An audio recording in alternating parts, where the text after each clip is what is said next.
అంతర్జాతీయ వేదికపై ఏపీ పర్యాటక ఖ్యాతిని వివరించామని, ఏపీని గ్లోబల్ టూరిజం మ్యాప్పై సగర్వంగా నిలబెడతామని రాష్ట్ర పర్యాటక, సాంస్కృతిక, సినిమాటోగ్రఫీ శాఖల మంత్రి కందుల దుర్గేష్ అన్నారు.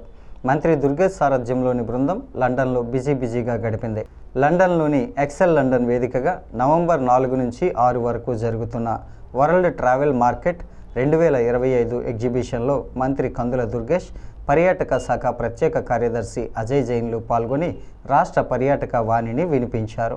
తొలి రోజు తొలుత భారత పర్యాటక మంత్రిత్వ శాఖ ఏర్పాటు చేసిన స్టాల్ను డిప్యూటీ హైకమిషనర్, దేశంలోని వివిధ రాష్ట్రాల పర్యాటక మంత్రులతో కలిసి దుర్గేష్ ప్రారంభించారు. అనంతరం రాష్ట్ర సంస్కృతి ప్రతిబింబించేలా కూచిపూడి నృత్యంతో ఏపీ పర్యాటక స్టాల్ను అక్కడి ప్రతినిధులతో కలిసి ప్రారంభించారు. వరల్డ్ ట్రావెల్ మార్కెట్ వేదికగా ఏర్పాటు చేసిన ఏపీ స్టాల్ ద్వారా రాష్ట్రంలోని ప్రకృతి, సహజ సిద్ధ ప్రదేశాలు, చారిత్రాత్మక కోటలు, సుదీర్ఘమైన తీర ప్రాంతం, వారసత్వ సంపదను ప్రపంచ దేశాల పర్యాటకులకు తెలిసేలా వరల్డ్ ట్రావెల్ మార్కెట్ వేదికగా ప్రచారం కల్పించారు.